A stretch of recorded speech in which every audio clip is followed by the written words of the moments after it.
and this is our 6th video in our series Learn the Tenses. In the first 5 videos we've looked at some present and past tenses, which I hope you've enjoyed and learned a lot from. And now it's time to move on to the future tenses. And today we'll begin with will and going to. So when you're ready, we can begin. Right. Future simple and going to future. Let's look at formulation first. Now, future simple is really the simplest tense in English. Just add will to your pronoun and then the infinitive. So, I'll do it. You'll do it. He'll do it. She'll do it. It'll do it. You'll do it.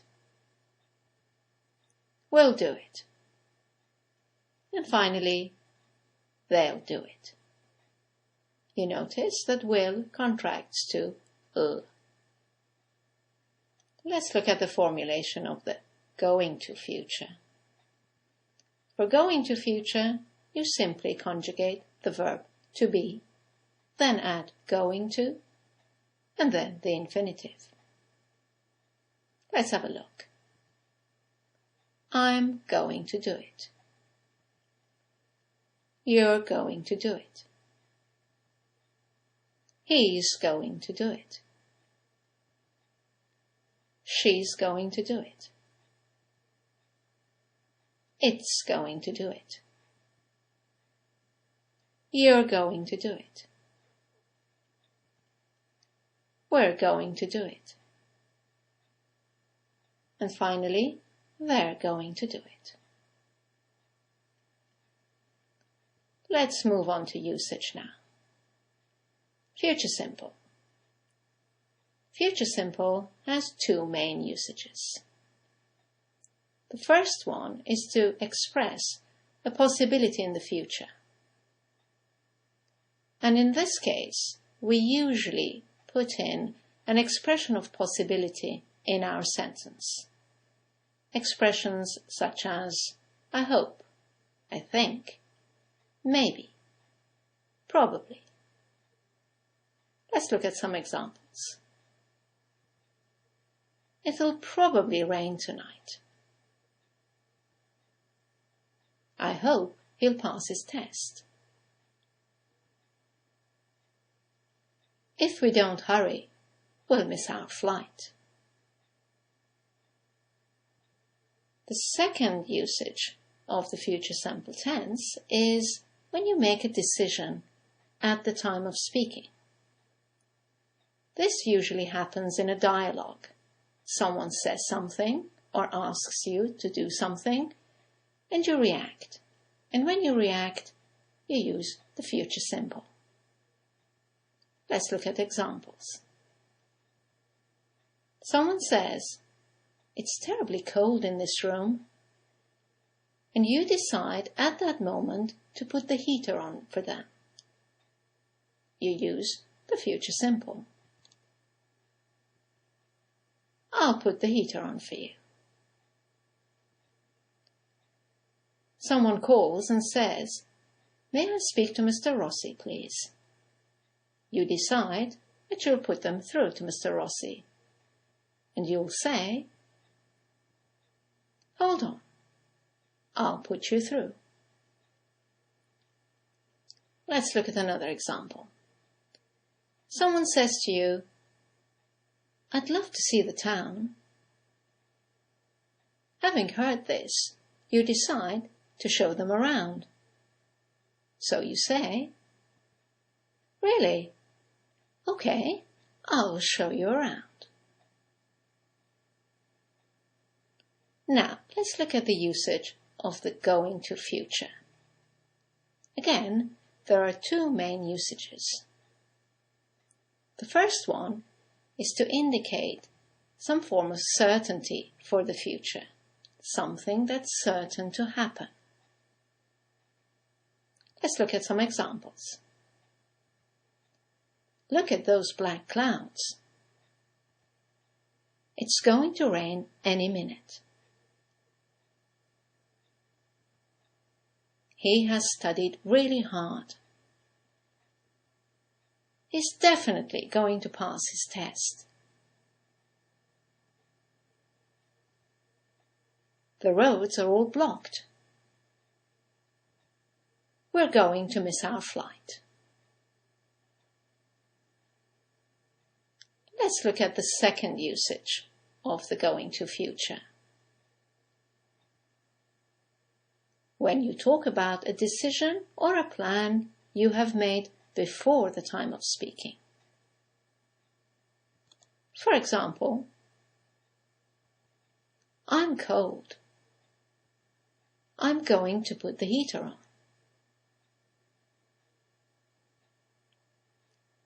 Mr. Rossi isn't here. I'm going to put you through to his assistant. I know you want to see the town. I'm going to show you around. Let's compare the two tenses for each usage. Let's look at the first usages of will and going to. As you will remember, will was to express a possibility, and going to was to express certainty. Let's compare the examples. It'll probably rain tonight. We're not sure. Compare that with, look at those black clouds. It's going to rain any minute. It's certain. There is no doubt.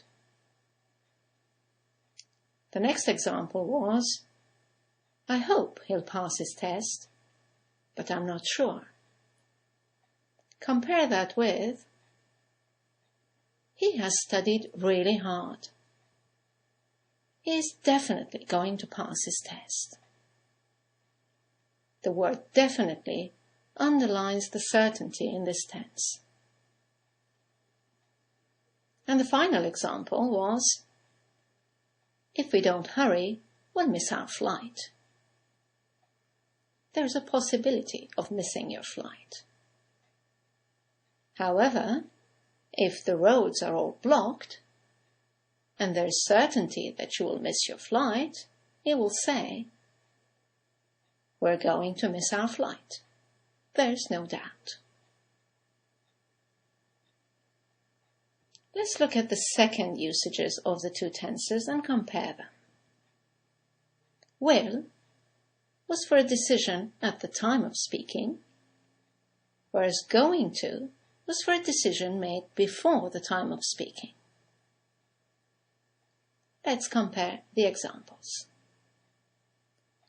In the dialogue, someone said, "It's terribly cold in this room." And your reaction was, "I'll put the heater on for you." Whereas if you're cold yourself and you decide to put the heater on, then you can tell the listener, "I'm cold. I'm going to put the heater on." You made this decision before you spoke to him or her. Our second example was, on the phone, someone said, "May I speak to Mr. Rossi, please?" And you decided to connect them, so you said, "Hold on, I'll put you through." But Mr. Rossi wasn't there, so you decided that you would put them through to his assistant, and you told them so. "Mr. Rossi isn't here. I'm going to put you through to his assistant." And our final example was, someone said, "I'd love to see the town." You reacted in the dialogue by saying, "Really? Okay, I'll show you around." Whereas in the going to example, you already knew that they wanted to see the town, and you had decided to show them around. So you said, I know you want to see the town. I'm going to show you around. Well, that should have clarified the differences between will and going to for you. Before we move on, I'd just like to point out two words that you will come across quite often. One is shall, and the other is gonna. Now, shall is a very formal word if used for the future tense. It goes with the pronouns I and we. But if you use it, you will sound quite formal. You will be correct, but formal. So you might hear, or you might say in a formal situation, instead of I'll see you later, you can say I shall see you later. We'll discuss this tomorrow. If you want to sound more formal, you could say we shall discuss this tomorrow. Gonna is the opposite. It's a very informal expression and is just a contracted form of going to. It's only appropriate in informal spoken contexts. So instead of I'm going to watch a film tonight, you could say, or you could hear, I'm gonna watch a film tonight. They're going to buy a new car. In an informal situation, you might hear, they're gonna buy a new car. Right then, let's look at the common mistakes. The most common mistake is using will instead of going to, and vice versa. So we're going to do an exercise. We're going to look at 4 situations and get you to decide which tense would be better. Let's look at the first example, and you will decide which answer, which reaction sounds better. Someone says, I'm sorry, I can't hear you. Would you say, okay, I'll speak louder? Or would you say, okay, I'm going to speak louder? Take a moment to choose your answer, and then we'll look at the correct answer. That's right. The correct answer is A. You're making this decision at the time of speaking. I'm sorry, I can't hear you. Okay, I'll speak louder. Let's look at our second example. Someone asks you, what have you planned for the weekend? Now, you don't have any plans. What should you say? Nothing, I'll probably stay home. Or, nothing, I'm probably going to stay home. Take a moment to choose the sentence that sounds better to you. Correct. The answer is A. Nothing. I'll probably stay home. Because you're reacting to the question and deciding at the time of speaking to stay home. You had no plans or decisions before you were asked. Let's move on to our third example. Someone asks you, are you sure about this? Yes, I know it'll work. Or, yes, I know it's going to work. Take a moment to choose your answer. Correct. B. Yes, I know it's going to work. Because you're sure about it. You know. And our last example. Someone asks you, what have you decided about your flat? And you have a decision. Will you say, we'll sell it? Or will you say, we're going to sell it?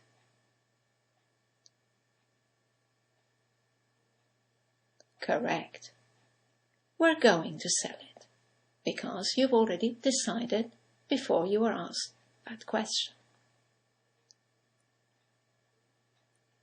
Right then, I hope you've enjoyed this video, and as you know, for more information, to reread the explanations and to do some exercises, you can go to our website, anglerlink.com. Thank you for watching, and I do look forward to seeing you in our next video. Bye now.